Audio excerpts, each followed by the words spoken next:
Assalamualaikum sahabat-sahabat. Apa kabar kalian? Masih ikut cerita serem kita kan?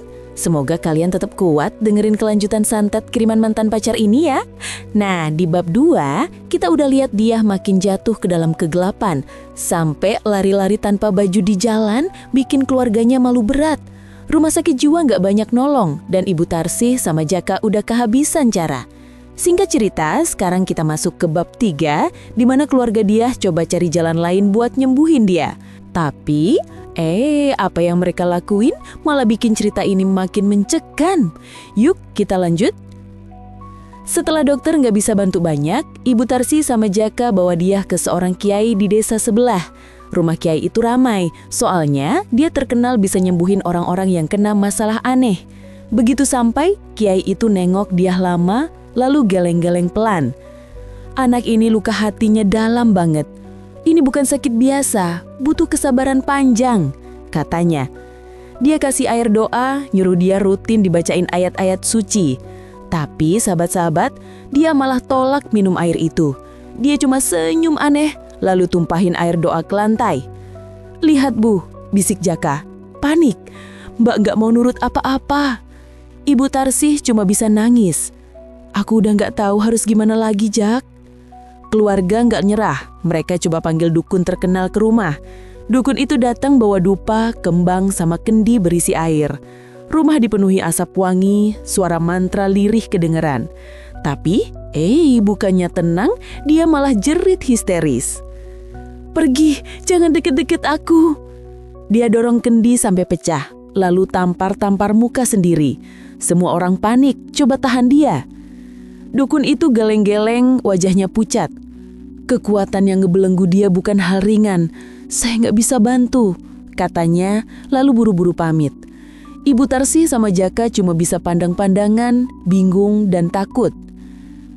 Hari-hari berikutnya mereka coba segala cara. Dari kiai ke dukun, dari dukun ke orang pintar lain. Tapi, sahabat-sahabat, setiap usaha selalu gagal. Dia tetap histeris, tetap ngomong sendiri, kadang ketawa tanpa sebab, kadang nangis sampai sesenggukan. Ibu Tarsih makin kurus, rambutnya memutih cepat, matanya cekung karena nggak tidur mikirin anaknya. Jaka juga mulai lelet jalannya, kayak kehilangan tenaga. Tapi mereka nggak nyerah. Suatu malam, pas dia histeris lagi, Ibu Tarsih duduk di samping ranjang anaknya. Dia tertidur setelah meronta seharian. Tangannya diikat kain biar nggak nyakitin diri sendiri. "Dia, Nak, Ibu rela ngapain aja demi kamu. Tapi kenapa semua jalan kayak tertutup?" bisik Ibu Tarsih, suaranya parau. Jaka masuk pelan, duduk di lantai. "Bu, kita udah coba semuanya. Mungkin ini takdirnya," katanya pelan. Ibu Tarsih noleh, matanya merah. "Jangan bilang gitu, Jak. Ibu nggak akan biarin anakku hancur." Suasana rumah makin berat teman-teman. Tetangga nggak berhenti bisik-bisik. "Katanya udah dibawa ke dukun mana-mana, nggak mempan juga," kata satu orang. "Kasian, tapi ya lari-lari gitu di jalan, aib seumur hidup," sahut yang lain. Ibu Tarsih sama Jaka mulai nutup pintu rapat, jarang keluar rumah, takut dengar omongan tetangga.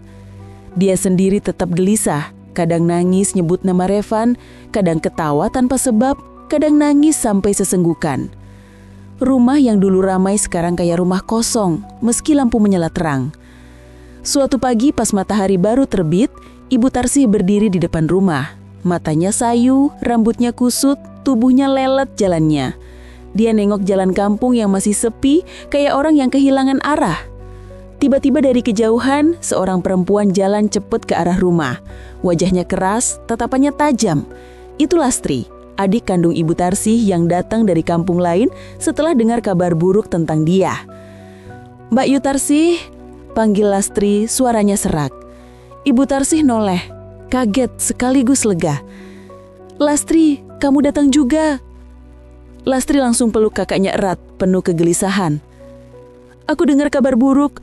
Apa benar dia sampai lari-lari gitu di jalan?" Ibu Tarsih cuma bisa angguk pelan. Air matanya netes. Lastri minta lihat dia. Mereka masuk ke kamar belakang. Pintunya setengah terbuka. Dari dalam kedengaran gumaman lirih. Lastri dorong pintu perlahan dan sahabat-sahabat, pemandangan itu bikin dia nutup mulut kaget. Dia duduk di lantai, rambutnya kusut nutupin wajah, tubuhnya kurus banget, matanya kosong nengok dinding. Tangannya sibuk nyabutin benang dari bantal kayak anak kecil. Ya Allah, ini dia. Lastri nangis. Gadis ceria yang dulu kenapa bisa begini? Ibu Tarsi berdiri di sampingnya, nangis tanpa suara. Beginilah keadaannya, Dik. Sejak hari itu, dia tidak pernah balik seperti dulu. Lastri melangkah pelan. Dia? Ini Bibi Lastri. Kamu ingat aku? Dia noleh perlahan. Senyumnya aneh, matanya kosong. Bibi Lastri, aku nggak sendiri di sini. Dia selalu nemenin aku. Gumamnya lirih. Lastri merinding. Siapa, Nak? Dia nuju ke arah sudut kamar yang kosong. Revan, dia nggak pergi. Dia ada di sini. Lastri noleh ke arah itu, tapi nggak ada apa-apa. Hatinya nyesek, tapi juga marah. Dia balik ke Ibu Tarsi. Kak, ini bukan sakit jiwa biasa. Ini luka yang disengaja. Semua ini gara-gara Revan. Ibu Tarsi usap wajah, pasrah. Aku tahu Lastri, tapi kita bisa apa? Revan udah pergi, gak tahu di mana. Lastri gertakkan gigi, matanya membara. Pergi gak berarti bebas dari dosa. Dia yang hancurin hidup dia. Dia pikir bisa hidup tenang setelah ini. Gak akan kubiarkan. Ibu Tarsi kaget dengar nada adiknya. Maksudmu apa, Lastri? Lastri nengok tajam. Aku gak peduli caranya. Aku bakal cari jalan biar Revan ngerasain sakit yang dia tanam. Kalau perlu, aku rela serahin hidupku buat bales dia. Lastri tetap tinggal di rumah kakaknya, bantu jaga dia. Tapi hatinya panas kayak bara api. Setiap dengar dia ngomong sendiri atau nyebut nama Revan, dia makin geram. Suatu malam pas dia histeris lagi, Lastri duduk di ruang tengah sendirian. Lampu redup, suara jangkrik kedengaran jelas dari luar. Dia nengok lantai lalu bisik pelan. Kalau ada jalan buat bales, aku rela ngapain aja. Tangannya gemetar, matanya melekat erat. Dalam hati, dia ngerasa amarah yang gak pernah dia rasain sebelumnya. Dia tahu, jalan yang dia pilih bakal berbahaya. Tapi, dia udah bulat. Keesokan harinya, kabar kedatangan Lastri nyebar di antara tetangga. Beberapa datang jenguk, tapi Lastri cuma nengok mereka dengan tatapan dingin, kayak menantang. Kasihan dia ya, kata seorang ibu-ibu di teras. Lastri potong dengan nada tajam. Jangan cuma kasihan, semua ini ada pelakunya. Revan yang harus tanggung jawab. Ibu-ibu itu diam, lalu buru-buru pamit dengan wajah gak enak. Ibu Tarsi deketin adiknya. Lastri, jangan keras gitu, nanti orang malah menjauh. Tapi Lastri cuma nengok kakaknya. Biar kak, aku gak butuh mereka. Aku cuma mau Revan menderita. Malam itu Lastri duduk sendirian lagi di ruang tengah. Dia nengok ke arah kamar dia, dengar suara lirih. Revan, aku nunggu. Bulu kuduk Lastri berdiri. Dia bisik sendiri. Tenang dia, Bibi janji, lelaki itu bakal dapat balasannya. Tekadnya udah bulat sahabat-sahabat. Dia mulai cari tahu tentang cara-cara yang gak biasa buat balas dendam.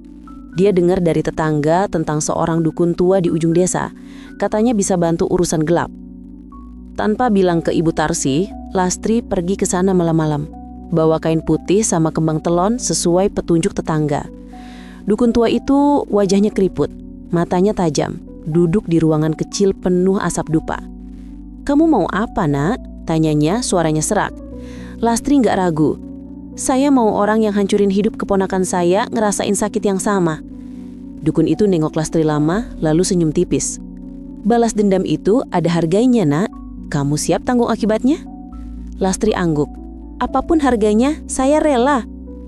Dukun itu kasih bungkusan kain putih berisi kembang telon sama benda aneh yang Lastri gak tahu apa. Taruh ini di rumah orang yang kamu tuju. Jangan buka, jangan tanya. Lakuin persis seperti yang saya bilang, kata dukun itu. Lastri pulang dengan hati campur aduk sahabat-sahabat. Dia tahu apa yang dia lakuin salah, tapi amarahnya lebih besar. Malam itu dia nyusup ke kontrakan Revan di pinggiran kota yang dia cari tahu dari teman lamanya Revan. Dia taruh bungkusan itu di depan pintu, lalu buru-buru pergi. Tapi pas balik ke rumah, dia ngerasa aneh. Bau kembang telon kayak nempel di tangannya meski dia udah cuci berkali-kali.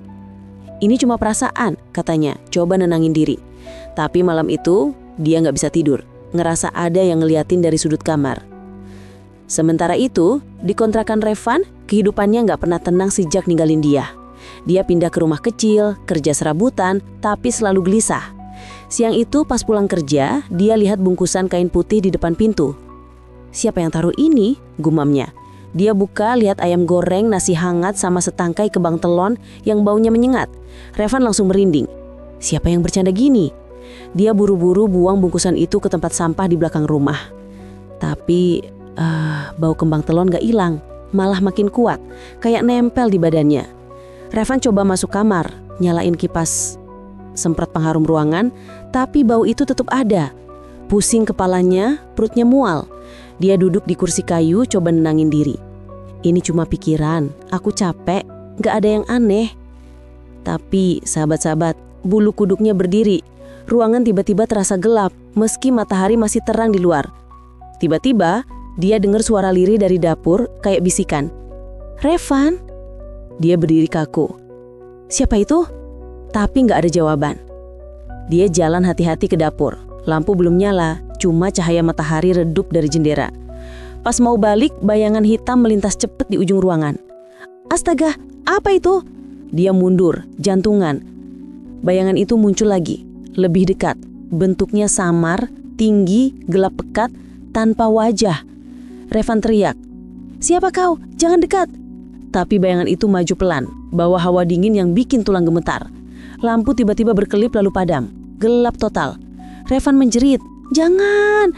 Sesuatu sentuh bahunya. Dingin kayak es. Tubuhnya ditekan keras, gak bisa gerak. Makhluk itu nindi dadanya, bikin susah nafas. Revan coba melawan tapi tangannya lumpuh. Sesuatu hentam wajahnya, darah keluar dari hidung. Aku salah!" Teriak Revan histeris. Tapi makhluk itu gak berhenti. Suara desisan kedengeran jelas. Balasan! Revan ngerasa tubuhnya ditarik ke lantai, diguncang, kayak dilempar kemana-mana. Dia cuma bisa bisik lemah. "Cukup, aku mohon." Tiba-tiba semuanya berhenti. Bayangan itu hilang. Tapi Revan udah lemes, terkapar di lantai, pingsan. Sore itu, tetangga kontrakan dengar suara gaduh. Tapi pas ngetuk pintu, gak ada jawaban. "Kayak ada yang jatuh tadi," kata seorang tetangga. "Sudah, mungkin dia tidur," sahut yang lain meski ragu. Malam itu, Revan ditemui tetangga, terbaring di lantai. Wajah pucat, napas tersenggal-senggal. Mereka bawa dia ke rumah sakit terdekat. Nah teman-teman, cerita ini makin tegang ya. Apa yang bakal terjadi sama dia dan apa hubungannya sama santet yang dikirim mantan pacar? Kita lanjutin di bab 3 ya. Jangan lupa subscribe dan aktifin lonceng biar kalian tahu kelanjutannya.